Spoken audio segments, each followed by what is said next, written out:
नमस्कार। देशकाल में आपका स्वागत है। मैं हूं मुकेश कुमार। दोस्तों, दक्षिण के राज्य एक अलग ढंग से करवट लेते नजर आ रहे हैं। उनका सोच बदल रहा है और वो एक नया शिफ्ट कर रहे हैं। इस शिफ्ट को आप इसमें देख सकते हैं कि आंध्र प्रदेश के चीफ मिनिस्टर चंद्रबाबू नायडू ने अपने प्रदेश के लोगों से कहा है, आंध्र प्रदेश के लोगों से कहा है कि वो ज़्यादा बच्चे पैदा करें। ज़्यादा बच्चे पैदा इसलिए करें क्योंकि आंध्र प्रदेश की जो जनसंख्या वृद्धि दर है वो बहुत घट गई है और उसे बढ़ाने के लिए वो एक पॉलिसी भी ला रहे हैं जिसमें जो स्थानीय निकायों के चुनाव हैं उनमें वही लोग लड़ सकेंगे जिनके 2 से अधिक बच्चे हों। यानी अभी तक पॉलिसी ये थी कि 2 से अधिक बच्चे ना हों, 2 से कम हों, और अब ये पॉलिसी आ रही है कि 2 से अधिक बच्चे होंगे। अब उसके अधिक कितने भी बच्चे ज़्यादा हों वो चुनाव लड़ सकते हैं। तो ये बड़ा दिलचस्प मोड़ है। एक दूसरे राज्य, आप तमिलनाडु का अगर रुख करें तो वहाँ के मुख्यमंत्री स्टालिन ने भी ये आह्वान किया है नव दंपतियों से कि वो 16-16 बच्चे पैदा करें। अब देखिए कि अभी तक पूरा देश ये कह रहा था जनसंख्या घटाओ, उसका अभियान चल रहा था, और अब दक्षिण के राज्य कह रहे हैं कि नहीं, आबादी बढ़ाइए क्योंकि आबादी घट रही है।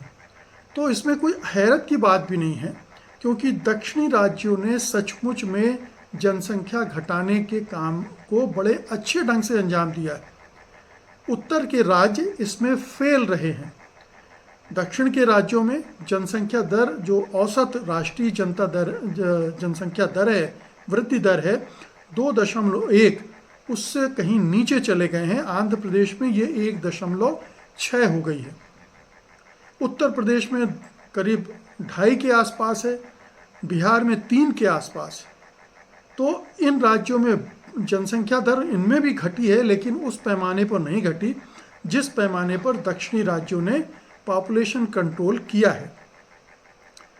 अब वो कह रहे हैं कि हमारे गांव में बूढ़ों की संख्या ज़्यादा हो रही है, हमें युवा चाहिए, वगैरह वगैरह। ये आंध्र प्रदेश के मुख्यमंत्री चंद्रबाबू नायडू ने तर्क दिया है।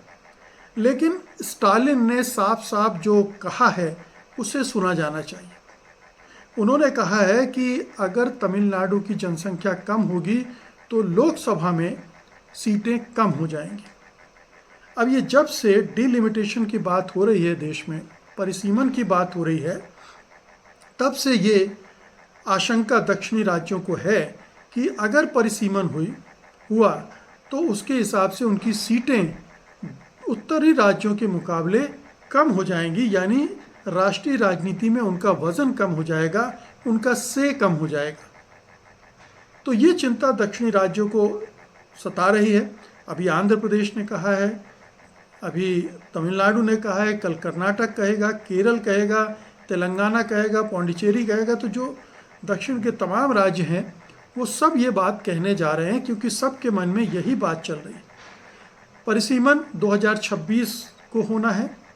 अगर 2026 को नहीं होता है, 2026 की एक तारीख तय की गई है, 2002 में तय हो गई थी, 2008 में होना था, लेकिन उसको टाल दिया गया था। उस समय भी दक्षिणी राज्य इस से खौफजदा थे कि उनकी सीटें कम हो जाएगी। एक कोएलिशन गवर्नमेंट थी, दबाव पड़ा और वो टाल दिया गया अगले 20 सालों के लिए, 2026 तक के लिए। अब 2026 में ये होना है।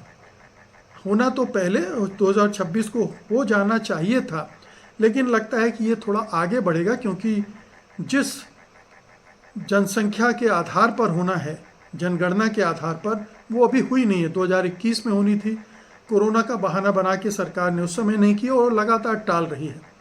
अब ये कहा जा रहा है कि 2027 में जनगणना हो जाएगी, उसके बाद डिलिमिटेशन होगा और 2029 के चुनाव नए हिसाब से होगा। इसमें एक चीज़ और जो दक्षिण के राज्यों की आशंकाएं बढ़ी हैं, उसकी वजह यह भी है कि जो नई संसद बनी है उसमें लोकसभा में जो सिटिंग अरेंजमेंट है वो पहले की तरह 543 सीटों का नहीं है, वो 750 सीटों का कर दिया गया।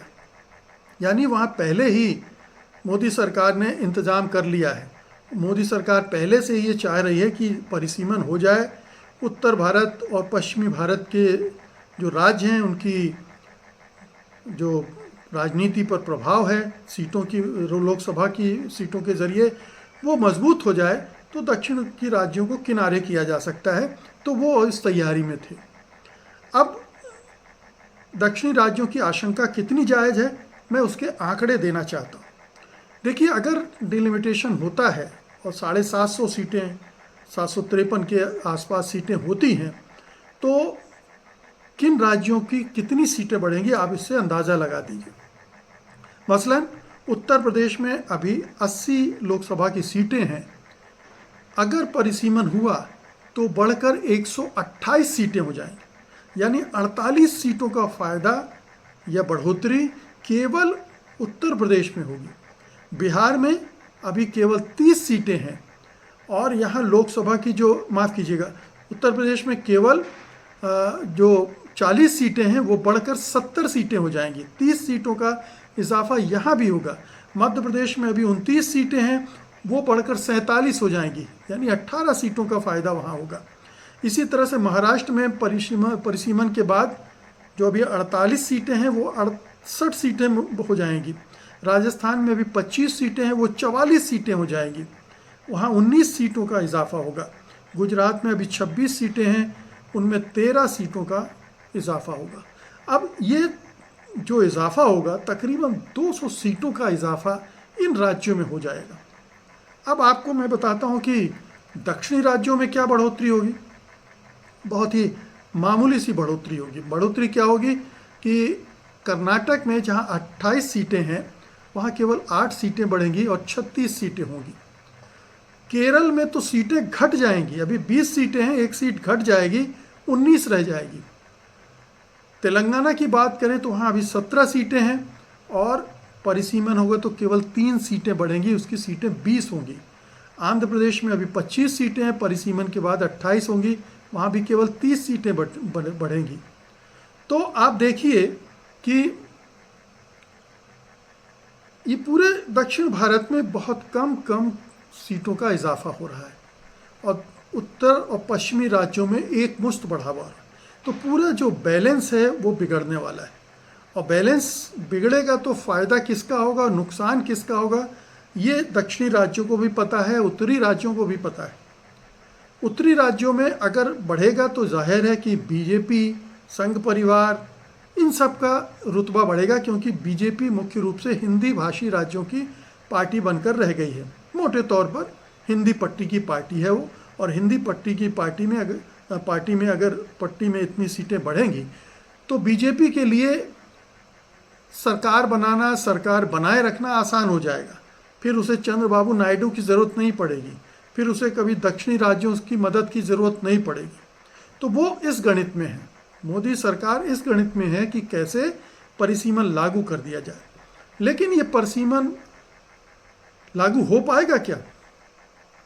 अब दक्षिण के राज्यों को आशंका है कि पहले तो राष्ट्रीय राजनीति में, चूंकि उस समय कोएलिशन गवर्नमेंट थी, जो सरकार थी कांग्रेस के नेतृत्व वाली, उसमें दक्षिणी राज्यों का काफ़ी स्टेक था, काफ़ी महत्व था, उनकी नंबर ऑफ सीट्स अच्छी थी, तो शेयर अच्छा था सत्ता में, इसलिए वो दबाव डाल सकते थे। अब मुश्किल होगी, क्योंकि बीजेपी 240 सीटों पर बैठी है और वो अगर नायडू और नीतीश कुमार साथ दे देंगे, क्योंकि नीतीश कुमार का तो फ़ायदा होना है, प्रदेश में सीटें बढ़ जाएंगी, तो वो 30 सीटें बढ़ेंगी तो उनके लिए तो अच्छा है।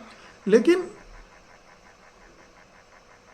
नायडू उस समय क्या करेंगे ये देखने की बात होगी। तो ये सोच रहे हैं कि अपनी आबादी बढ़ाओ, आबादी बढ़ेगी तो हमारा स्टेक बढ़ेगा। अब ये एक खतरनाक स्थिति है कि इतनी बड़ी मेहनत के बाद हमने अपनी पॉपुलेशन को कंट्रोल किया था, काफ़ी हद तक उसे नीचे लाए थे और उसमें दक्षिण के राज्यों का सबसे बड़ा योगदान था। लेकिन ये लोकसभा का परिसीमन होगा तो दंडित कौन होगा? दक्षिण के राज्य। उन्होंने अच्छा काम किया है पॉपुलेशन कंट्रोल का, इसका उन्हें दंड दिया जाएगा। और जो बीमारू राज्य हैं उत्तर पट्टी के, जो फिसड्डी रहे हैं इस काम में, उन्हें पुरस्कृत किया जाएगा। क्योंकि आबादी के आधार पर सीटें बननी है, तय होनी है, तो उनकी सीटें बढ़ जाएंगी और काफ़ी बढ़ जाएंगी। तो ये दक्षिणी राज्यों में एक असंतोष, एक आशंका पैदा होने जा रही, हो गई है, और वो इसमें पॉपुलेशन बढ़ाने की जो बात की जा रही है वो उसमें रिफ्लेक्ट हो रही है। और निश्चित रूप से ये अगर परिसीमन की बात आगे बढ़ेगी तो एक बड़ा टकराव भी हम आने वाले दिनों में देख सकते हैं, उत्तर बनाम दक्षिण का, कि परिसीमन को टाला जाए, अगले 20 साल के लिए और टाला जाए, ये मांग हो सकती है। और अगर टलता है तो इन 20 सालों में दक्षिणी राज्य भी कोशिश करेंगे कि वो अपनी आबादी को उत्तर के साथ मैच कर सकें, ताकि उनकी भी जो लोकसभा सीटें उसी अनुपात में बढ़ें। अब ये बड़ा ट्रिकी मामला है, बहुत ही पेचीदा मामला है। इसमें मोदी सरकार किस तरह से खेलती है ये देखने की बात होगी, क्योंकि उसका तो फ़ायदा है। गुजरात की सीटें बढ़ रही हैं, मोदी अमित शाह खुश ही होंगे। उत्तर भारत में सीटें बढ़ रही हैं, बीजेपी खुश होगी, क्योंकि उस पर इस इलाके पर उसका दबदबा है। लेकिन बाकी राज्य चिंतित होंगे दक्षिण के, जहाँ पर पॉपुलेशन घटाई गई। तो अब ये देखना है कि मोदी सरकार इस मामले में कितने आगे जाती है, और जो अपोजिशन है और दक्षिण की जो चिंताएं हैं उसको किस तरह से एड्रेस करती है वो। दक्षिणी राज्यों ने अगर विद्रोह का झंडा उठा लिया तब क्या होगा, अगर सीधे कन्फ्रंट करने लगे सरकार से तब क्या होगा। क्या एक आंतरिक विभाजन, सीमाओं का विभाजन तो नहीं है, लेकिन एक जो दरार पड़ी हुई है, खाई जो है, वो और गहरी होने वाली है। इस सवाल को लेकर ये भी हमें आने वाले समय में देखने को मिलेगा। लेकिन पॉपुलेशन के मामले को उठाकर दक्षिणी राज्यों ने अपनी चिंता दिखा दी है, और एक वहाँ पर एक उल्टा साइकिल चलाने का संकेत भी दे दिया है। बहुत बहुत शुक्रिया आपका, धन्यवाद, नमस्कार।